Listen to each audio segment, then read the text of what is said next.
반갑습니다. 반갑습니다. 성도님 사랑합니다. 사랑합니다. 네, 많이 사랑합니다.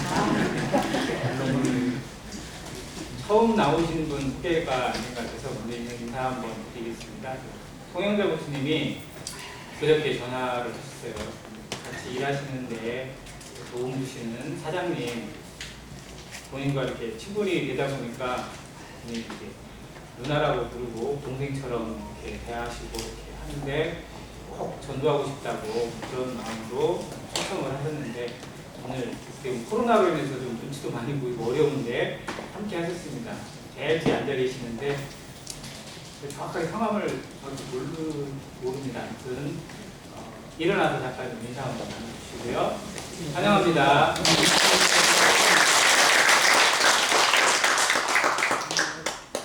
계속 주제가 이어지는 시간이 있으면 좋겠지만 마무리되기 때문에 다음 시간 때도 계속 참석할 수 있도록 되어지고 하나님의 은혜가 온전히 부어지는 한 시간이 되기를 기도하는 마음입니다.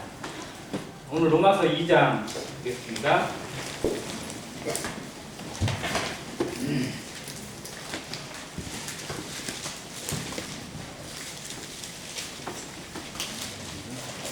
로마서 1장을 공부하면서 죄가 무엇인지 그리고 하나님을 떠난 죄의 결과가 어떠한지 그 죄로 말미암아 인간 세상이 얼마나 타락했고 얼마나 더러워지고 얼마나 추해졌는지 또 얼마나 파괴되어졌는지를 경고해주고 있는 말씀을 보았습니다. 이 죄들은 대부분 하나님을 모르는 사람들 또 하나님 없이 살아가는 인생들에 의해서 자행되고 있다고 여겨집니다. 세상엔 하나님을 알고 하나님을 두려워하면서 또 나름대로 양심껏 또 법 없이도 살만한 사람들도 의외로 많이 있습니다.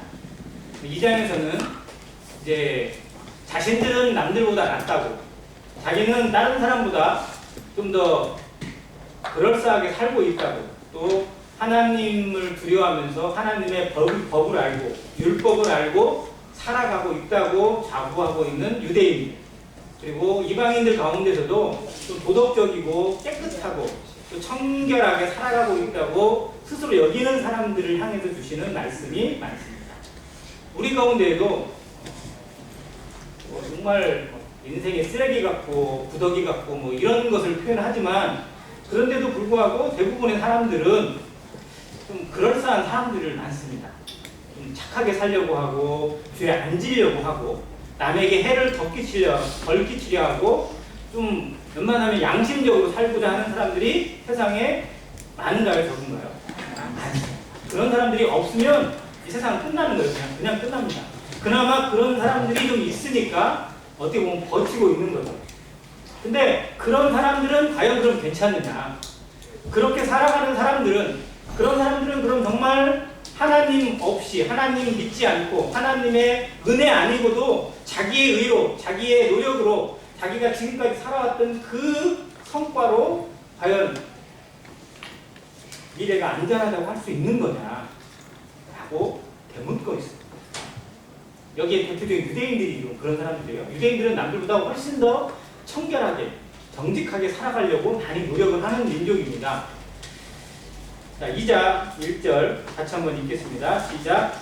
그러므로 남을 판단하는 사람아 누구를 만건하고 내가 핑계하지 못할 것은 남을 판단하는 것으로 내가 너를 정죄하리니 판단하는 내가 같은 일을 행함이니라. 자, 여기에 그러므로 남을 판단하는 사람아 라고 하나님이 인생을 향해서 되묻고 있습니다. 남을 판단하는 사람이 누구냐면 어떻게 사람이 저렇게 살아갈 수가 있어? 어떻게 인간이 저럴 수 있어?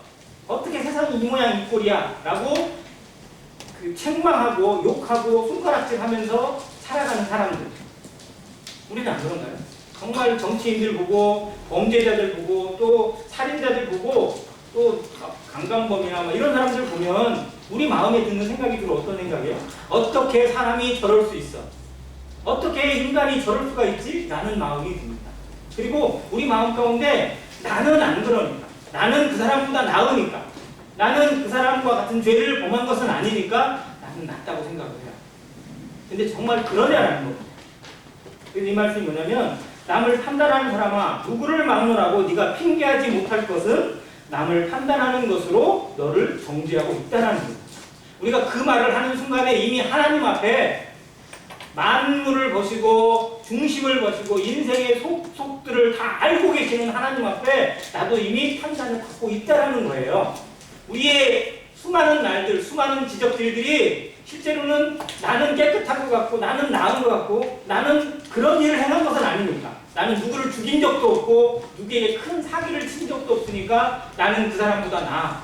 나는 그들과는 달라 라고 얘기할지 모르지만 하나님 앞에는 이미 그 생각을 품는 것만으로 하나님 앞에 이미 나도 정죄가 되고 있고 판단을 받고 있다는 거죠. 하나님 우리 양심에 질문하는 거 너는 나으냐? 너는 진짜 그들과 다르다고 스스로 자부할 수 있느냐? 하나님 앞에 너는 깨끗하다고 말할 수 있느냐? 라고 묻고 있는 거. 우리나라에서는 죄인데 미국에 가면 죄가 아닌 경우도 있어요. 그죠? 우리나라에서 총기 가지고 있으면 죄예요, 아니에요? 총기 가지고 있으면 안 돼요. 공기총 정도는 뭐 사냥태 그때만 되지만 우리나라에서 총 가지고 있으면 이 사람은 진짜 그냥 불법 무기 소지죄예요. 근데 미국에서는 총기 소지죄가 법으로 허용이 되어 있어요. 우리나라에서는 죄가 아닌데 미국에 가면 죄가 되는 경우도 있어요. 그러니까 그 죄라는 건 뭐가 따르고 있냐면 법이 정하는 것에 있어요. 법에 국한을 받고 있어요.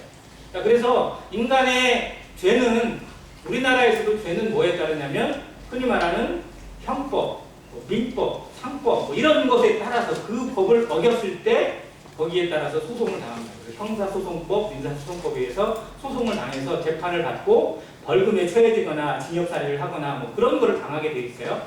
자, 그러면 법이 없으면 죄가 있나요, 없나요? 법이 아예 없어요. 그럼 죄가 있어요, 없어요? 그걸 우리가 무법천지라고 합니다. 법이 사라지잖아요. 법을 집행하는 경찰이 사라지고 법을 집행하는 행정력이 사라지면 정말 이 세상이 어떻게 되는지 아세요? 그러니까 지진이 나고 막 어디 화재가 나고 막 무슨 일이 터지고 막 난리가 났어요. 어느 지역에. 그러면 그곳에 있는 사람들이 뭐부터 하는지 아세요? 그곳에 있는 사람들이 막 불이 나고 막 난리가 나고 막 경찰들이 막 난리가 나고 막 정말 혼수 상태로 거의 빠졌어요. 그러면 정말 우리 생각에는 모든 사람들이 합심해가지고 그 사람들을 돕고 그걸 구제하고 이렇게 해야 되잖아요. 근데 어떤 일이 벌어지는지 아세요? 전부 다 어디로 몰려가는지 아세요? 대형 마트로 가요. 왜 갈까요? 이때가 찬스라는 거예요. 이때가. 경찰도 필요 없고 뭣도 필요 없고 그냥 다 그냥 내 앞에 막 모든 물건이 놀려요. 먼저 가져가는 사람이 임자인 거예요. 그냥 아주 막 유리창 깨고 뭐 해가지고 막 전부 다 막 물건 들고 다. 지금 미국이 그래요. 미국이 막 흑인 폭동 나고 뭐 나고 막 그러니까 오히려 한국에서는 뭐 일어나고 있어요? 약탈이 일어나고 있어요. 약탈. 자, 이게 무법천지예요. 법이 없으면 인간의 본색이 드러납니다. 어두운 곳에 가면 깊은 어둠에 빠지면 인간의 그 내면 속에 달아있는 그 죄악의 본성이 이 사람을 주장을 해요. 움직여요. 그래서 죄는 대부분 어디서 짓냐면 어둠에서만 짓습니다. 혼자 있거나 어둡거나 그때 그 사람의 진면목이 나타나요. 책 제목이 하나가 있는데 제 양심에 정말 찔리더라고요. 아무도 보는이 없을 때 당신은 누구인가? 라는 제목이에요. 근데 그 제목을 보는 순간에 제가 막 되게 찔리더라고요. 아무도 보는이 없을 때.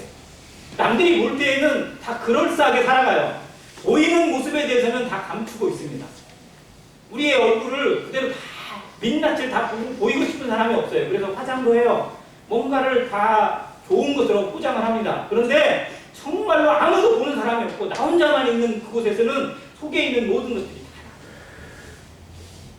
그러니까 컴퓨터 가지고 범죄하는 사람들 이런 사람들이 겉에서 볼 때는 막 그렇게 깨끗해 보이고 학교 생활하거나 친구들이랑 어울릴 때는 정말 지렁이 한 마리도 못 밟아 죽일 것 같고 벌레 한 마리도 못 죽일 것 같은 그런 놈이 여기서는 텔레그램이나 이거 가지고 그냥 모든 사람들의 성착취를 하고 그걸 배포하면서 돈 벌고 뭐 이렇게 했던 그 사람들 요즘에 계속 TV 나왔었잖아요.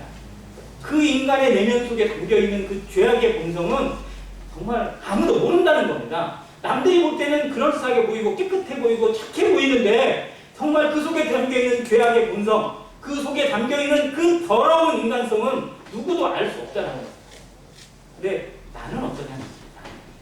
그러면 그 사람들은 정말 원래부터 그런 사람이고 나는 원래부터 깨끗한 사람이냐? 아니라는 거예요. 우리도 역시 죄악의 본성을 그대로 타고난 인생이라는, 죄악 중에 출생했고 죄 중에 잉태되어 있는 인생이라는 것을 우리 스스로 알아야 된다는 겁니다. 그것이 이 장에서 주시는 가장 결론적인 말씀이에요. 깨끗해 보이고 그럴싸해 보이지만 인간의 모습은 똑같다, 다르다. 하나님 보시기. 세상은 그걸 다 볼 수 없어요. 법으로도 다 알 수 없습니다. 세상에 있는 모든 법으로 다 아무리 잣대를 들이대도 법망 피해 나가려고 하면 얼마든지 피할 수 있어요. 그러나 하나님의 법망은, 하나님이 주시는 법은 누구도 피할 수 없습니다. 그래서 인간은 세상 앞에서는, 대한민국 법 앞에서는 의인일지 모르지만, 죄가 없는 무죄인일지 모르지만 하나님 앞에는 모두 다 죄인으로 드러날 수밖에 없고 그 죄를 벗어날 길이 없습니다. 그걸 알라는 거예요. 그거. 네가 어떤 사람인지, 네가 하나님 앞에 어떤 인생인지 깨달으라는 거예요. 그래서 이거를 유대인들에게 비유를 해서 주시는 거예요. 5절 말씀입니다. 다만 내 고집과 회개하지 아니한 마음을 따라 진노의 날, 곧 하나님의 의로우신 심판이 나타나는 그 날에 이 말 진노를 내게 쌓는도다. 사람이 하나님의 심판을 받는 이유에 대해서 두 가지가 나와 있습니다. 5장 5절에 보면 다만 내 고집과 회개하지 아니한 마음, 결국 같은 건데요. 고집으로 망합니다. 우리나라에서 많은 성씨가 있는데 어느 성씨가 제일 고집이 세다고 그러죠? 옹씨예요? 최고집? 최씨는 이게 아무것도 아니라고 그러는데 또 어디 성씨에 비하면 뭐 강씨가 세다고 그런 말도 있고요, 고씨가 세다는 말도 있고. 박씨예요? 박씨 아니요. 그러니까 우리나라 사람 고집 세요, 안 세요? 한번 자기를 한번 봐보세요. 우리 고집 세요, 안 세요? 이제 인정하세요. 정말 우리는 고집이 셉니다. 근데 그 고집이 좋은 쪽에 세요, 안 좋은 쪽에 세요? 자존심 때문에 정말로 뻔히 알아요. 자기가 잘못한 게 뻔히 아는데도 그 입이 안 나와. 그 소리가 안 나와. 그래, 내가 미안해, 내가 잘못했어 라고 말 한마디 하면 모든 게 끝나는데 그 말을 하기 싫어가지고 진짜가 막 그 듣기 싫은 소리 한마디 딱 뭐가지 닦고 막 그러면서 막 들고 있는 싸움이 나옵니다. 아무튼 하나님 앞에는 이 고집 부리면 안 됩니다. 절대로. 인간이 왜 망하느냐, 왜 심판받느냐? 고집 부리니까 망하는 거예요. 고집 부리니까 심판받고 고집을 끝까지 부리고 있으니까 구원 못 받는 겁니다. 내 생각대로, 내 생각에는 아닌 것 같아, 그래도 나는 뭔가 있을 것 같아 라고 하는 고집을 부리고 있어요. 하나님이 보여주셨는데 말씀으로 보여주시고 양심으로 지켜주시고 그리고 세상의 모든 만물로 하나님이 보여주시고 계시는데 우리 양심도 그걸 느끼고 있어요. 알고 있어요. 아, 나는 죄인이구나. 나는 이렇게 살면 안 되는 거구나. 나는 정말 하나님 앞에 심판받으면 어쩔 수 없이 지옥 가는 거구나 라고 느끼고 있는데도 불구하고 나는 아닐 거야, 나는 괜찮을 거야, 뭐 그런 게 어딨어 라고 스스로 자기를 속이고 있어요. 이게 고집이에요. 회개를 안 하고자 하는 마음, 회개하기를 꺼리는 마음, 회개하기를 끝까지 거부하는 이 마음이 결국 망합니다. 결국 인간은 고집 때문에 망하는 거예요. 그래서 이사야 55장 같이 보겠습니다. 이사야 55장.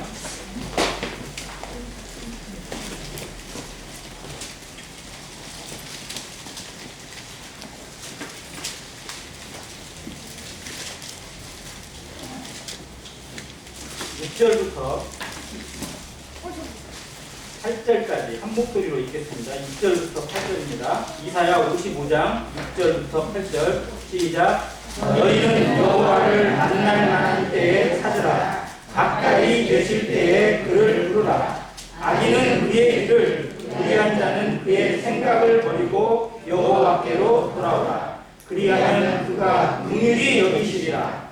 우리 하나님께로 돌아오라. 그가 너그럽게 용서하시리라. 이는 내 생각이 너희의 생각과 다르며 내 길은 너희의 길과 다름이니라. 여호와의 말씀이라. 아멘.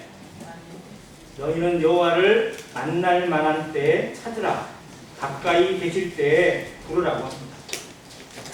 악인은 그의 길을 버려야 합니다. 그리고 자기 생각을 버려야 합니다. 내 생각에는 이럴 거야.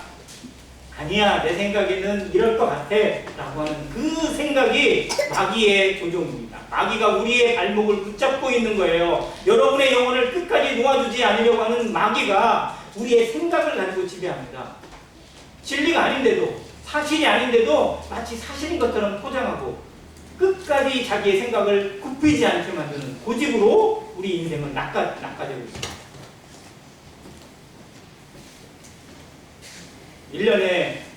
2년에 한 번씩 만 40대가 넘은 대한민국 사람들은 뭘 받을 수 있죠? 건강검진을 받을 수 있습니다. 무료예요. 무료로. 물론 거기에도 추가적으로 받으려면 자기 돈을 내야 되지만, 자, 이 건강검진을 받으라고 하니까 많이 받나요? 안 받나요? 많이 받죠. 근데 끝까지 안 받는 사람이 있을까요? 없을까요? 있어요. 우리 교회도 있어요. 안 받아요. 받으라고 그냥 국가에서 지원을 해주고 공짜로 받게 하는데도 안 받고 싶은 거예요. 왜 그럴까요? 병원 가기가 싫은 거예요.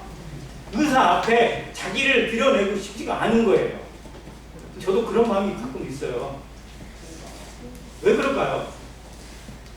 정말 이유를 알 수 없어요. 근데 인간의 마음속에 그런 게 있다는 겁니다. 하나님 앞에 나가기만 하면 되는데, 하나님 앞에 자신을 보이기만 하면 지금까지 인생이 쌓아왔던 이 문제, 이 더럽고 추한 문제들, 우리 인생에 꼬여있는 문제들을 해결받을 수 있는 것을 들어서 알고 있어요. 말씀을 봐서 알고 있어요. 우리 양심이 증가하고 있어요. 그런데도 하나님 앞에 나가기를 싫어해요. 왜요? 내 본색이 드러날까 봐. 내가 생각하지 못한 병이 혹시 발견되는 건 아닐까 싶어서. 뭔가가 발견돼가지고 더 걱정이 쌓이지 않을까 싶어서. 그러면 모르면 걱정이 없어요? 마치 모르는 걸 약이라고 생각해요. 모르면 괜찮다고 생각을 합니다. 근데 정말 모르면 괜찮은가요? 아니, 그게 정말 문제가 안 되나요?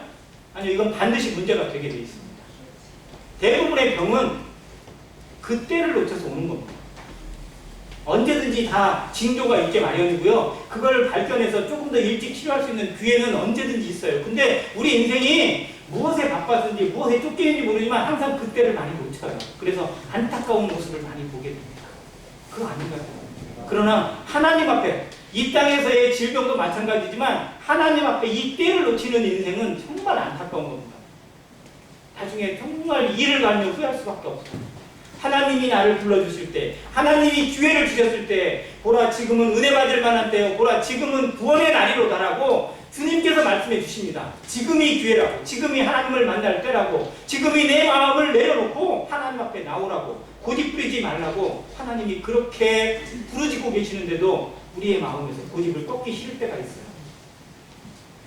내 생각은 없을 것 같아요. 내 생각이 왜 중요해요?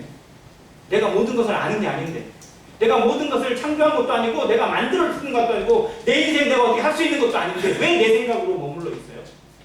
내 생각은 내 생각일 뿐이에요.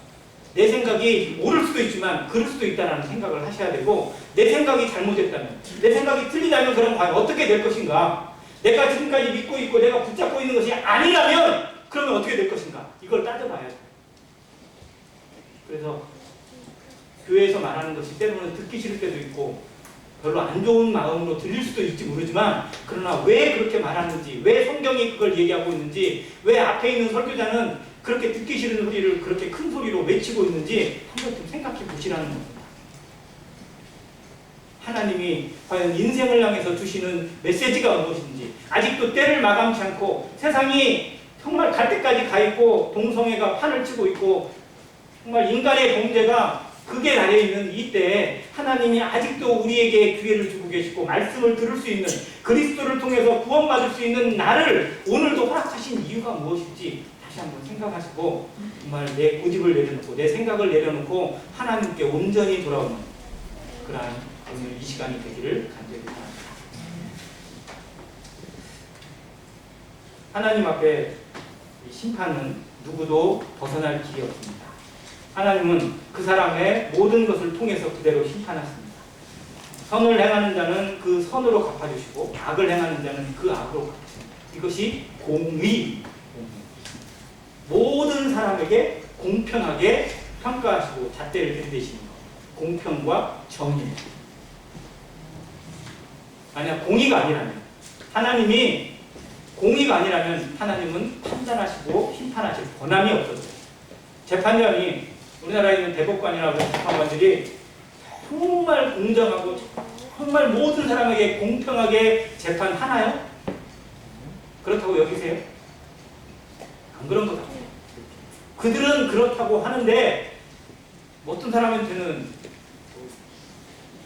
계란, 요즘 나왔죠? 인터넷 CNN에서 방송을 했어요. 그거를 한국에서 나온 재판의 결과 두 가지를 했는데, 계란 몇 개요? 구운 계란 17개를 훔친 사람에게 징역 6개월인가요? 징역 6개월을 때렸어요. 한국 법원에서. 근데 뭐 마약을 뭐 들여오고 뭐 하고 했던 그 전직 국회의원 딸에게는 뭐를 했어요? 집행유예를 내렸어요. 음주운전을 하고 운전자 바꿔치기를 하고 사고를 내고도 뺑소니를 치고 그렇게 했는데 나중에 와서 합의한 국회의원의 아들에게는 뭐를 내렸어요? 집행유예 내렸어요. 그래서 이게 불공평하다는 겁니다.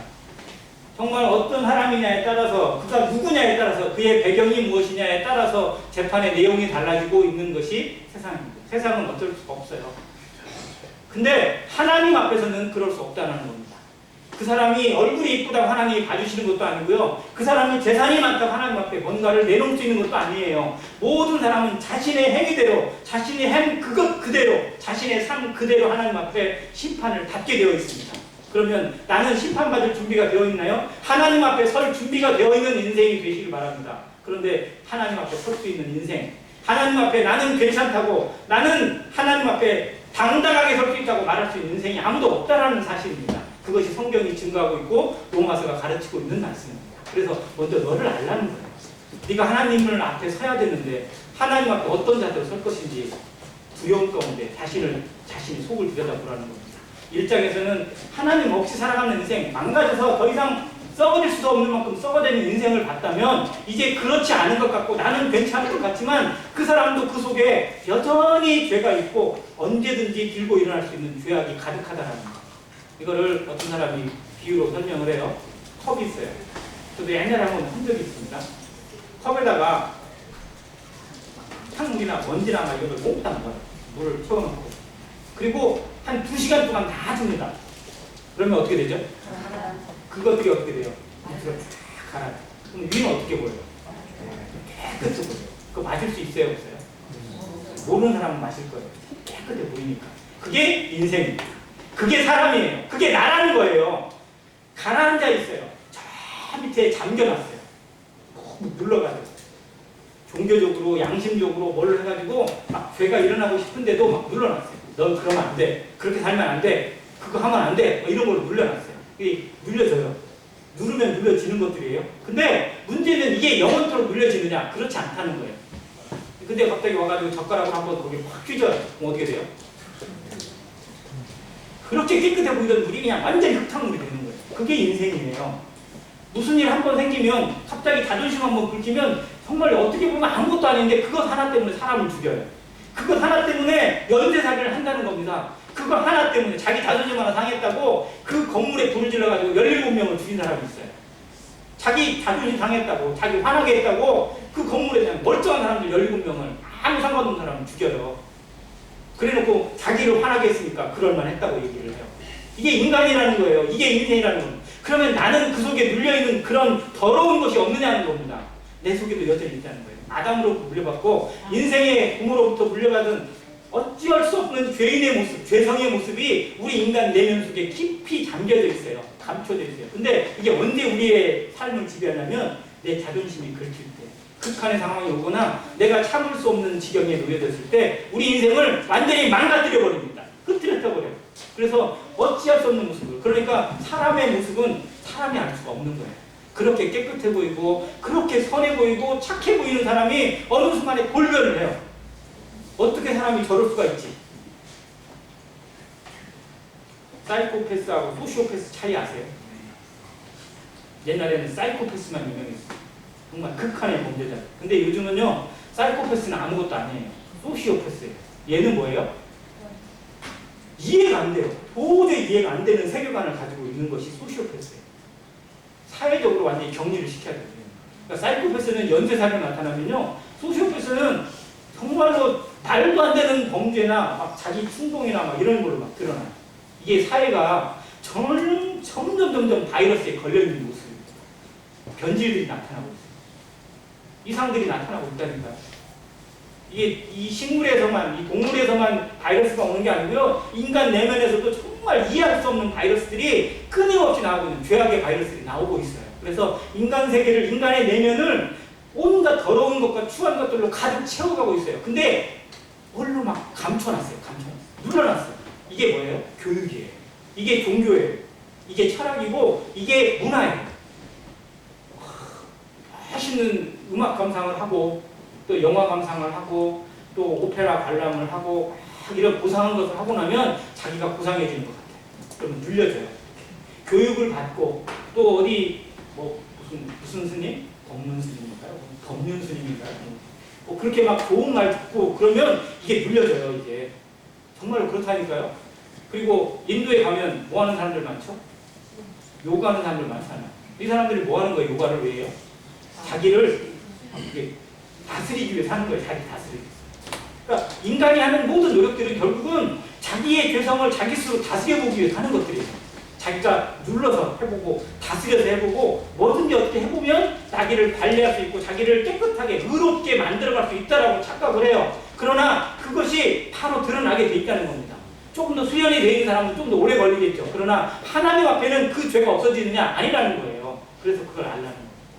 그래서 하나님을 가장 잘 믿는다고 자부했던 유대인들이 결국은 어떤 모습으로 드러났느냐? 하나님을 가장 못 섬겨요. 결국은 하나님을 가장 욕되게 해요. 그것이 22장 23절 24절에 나와 있습니다. 유대인들에 대해서 이제 율법을 가지고 있고 하나님을 아는 선민이라고 하는 유대인들이 어떻게 행동했느냐, 어떻게 과연 자기를 포장했느냐라는 걸 하나님이 신랄하게 말씀하십니다. 율법이 있는 내가 어떻게 했느냐. 23절 율법을 자랑하는 내가 율법을 범함으로 하나님을 욕되게 하느냐. 기록된 바와 같이 하나님의 이름이 너희 때문에 이방인 중에서 모독을 받는 것. 유대인은 아브라함이 택함을 받은 이후에 자기 자신들을 뭐라고 부르냐면 선민이라고 부릅니다. 지금도 마찬가지예요. 선택받은 민족이라는 뜻입니다. 하나님의 선택을 받은 민족. 그러니까 자기들은 하나님의 백성입니다.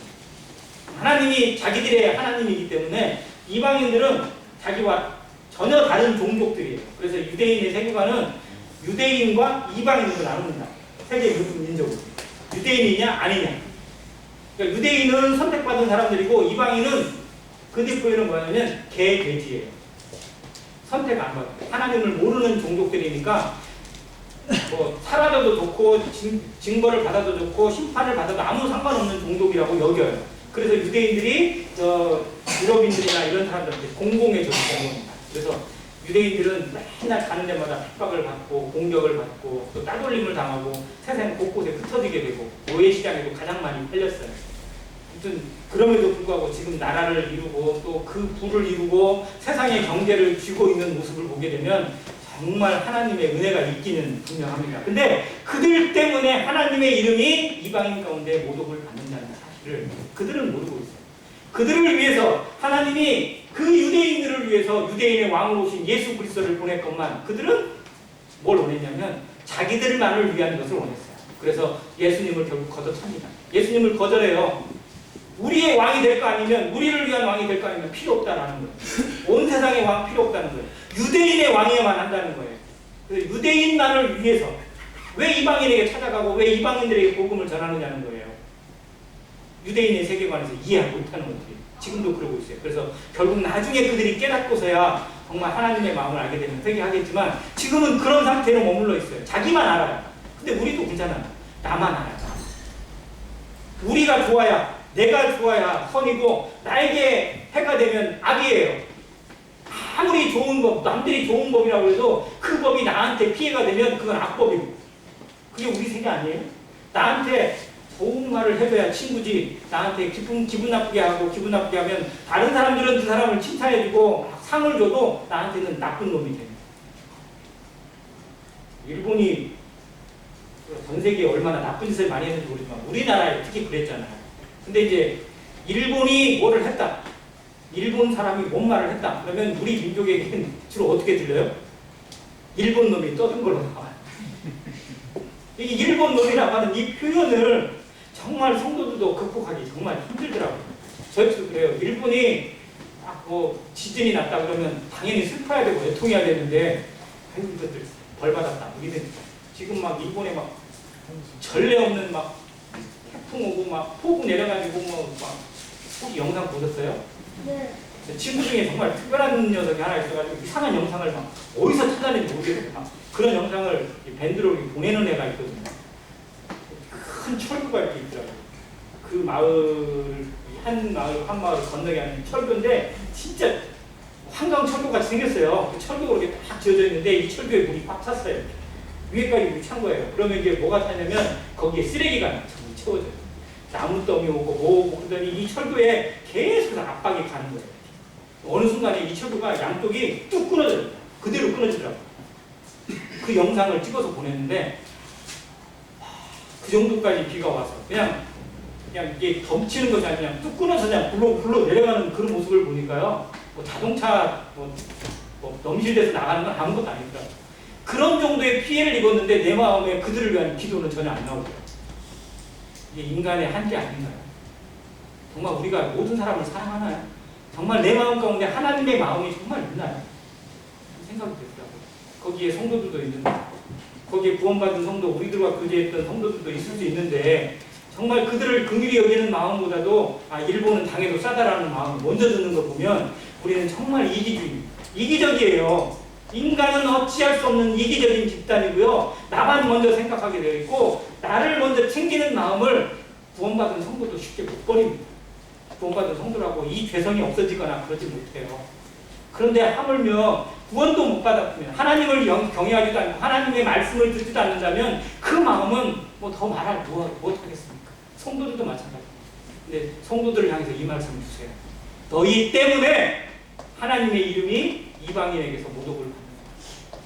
지금 한국 기독교를 향해서 하는 말 아닌가요? 우리를 향해서 하는 말 아닌가요?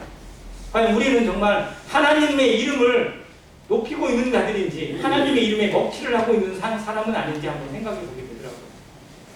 유대인에게 주신 말씀이 분명합니다. 그러나 이 시대 성도들도 이 말씀을 들으면서 우리의 마음 가운데 우리의 삶을 돌아보게 되고 과연 교회는 교회다운가? 한국의 기독교는 정말 기독교다운지 그 이름에 하나님의 이름을 걸고 예수님의 이름을 걸만한 그런 모습으로 그런 인격으로 그러한 삶의 모습으로 나타나고 있는지 한번 살펴보게 됐습니다. 왜 이렇게 기독교가 공공의적이 됐는지 아세요? 자기만 알아요. 정말로 교회가 자기만 알아요. 아니 예수 그리스도만이 구원이라고 말하는 것 자체는 정말 진리예요. 분명해요. 그런데 자기 것만 챙기는 그런 모습으로 비춰졌어요. 세상에.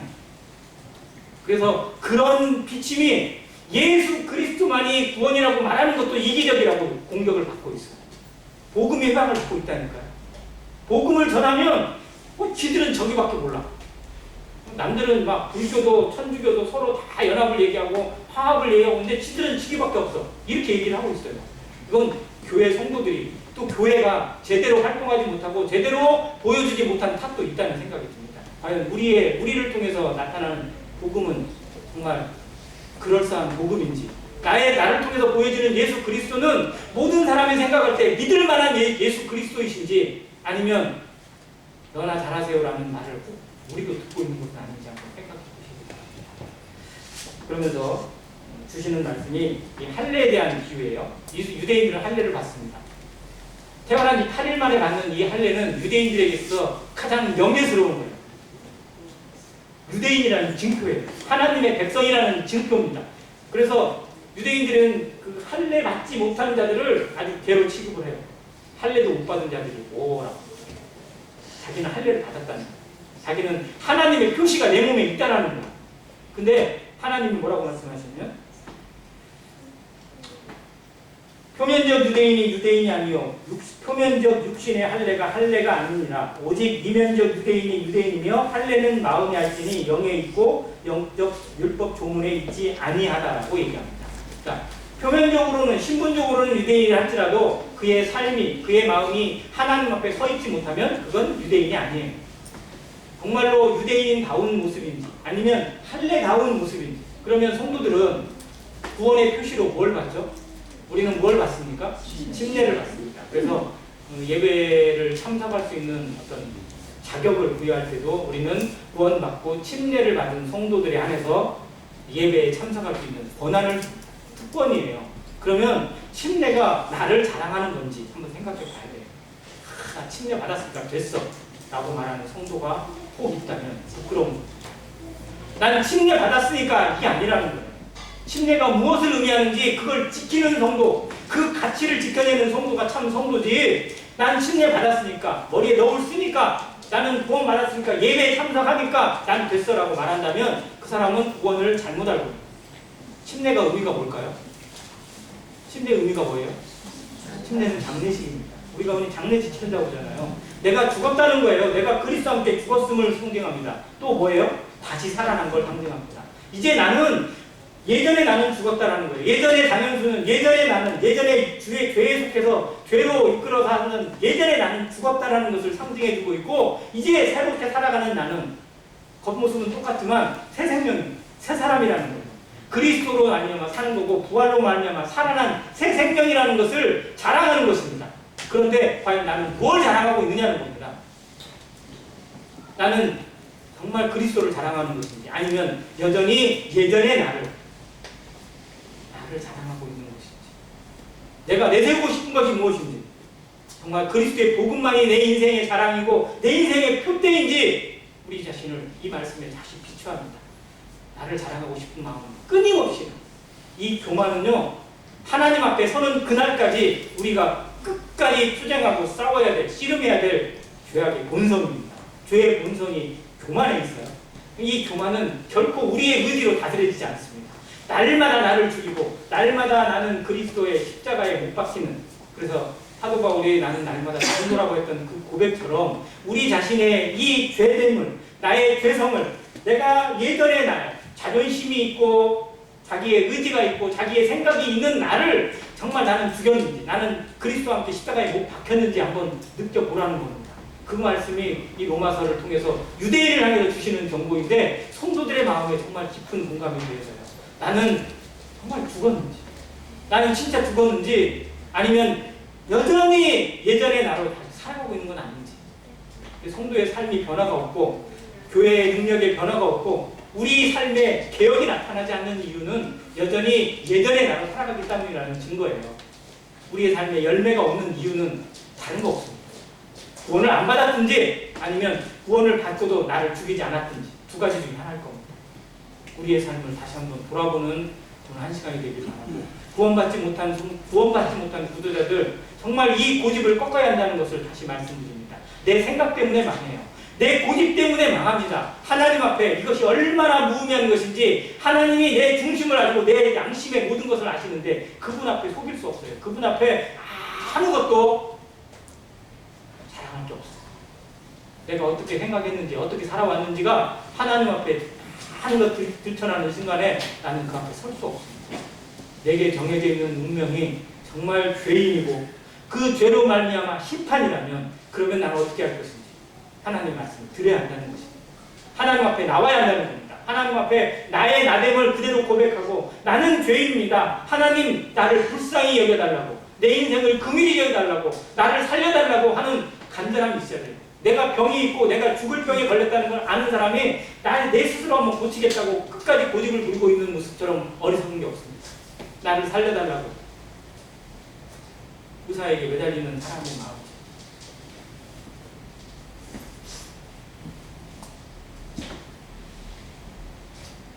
부자가 죽을 병이 걸렸다는 이야기를 듣고 가장 가장 뛰어나다고 하는 의사에게 자기 재산의 반절을 들고 갔습니다.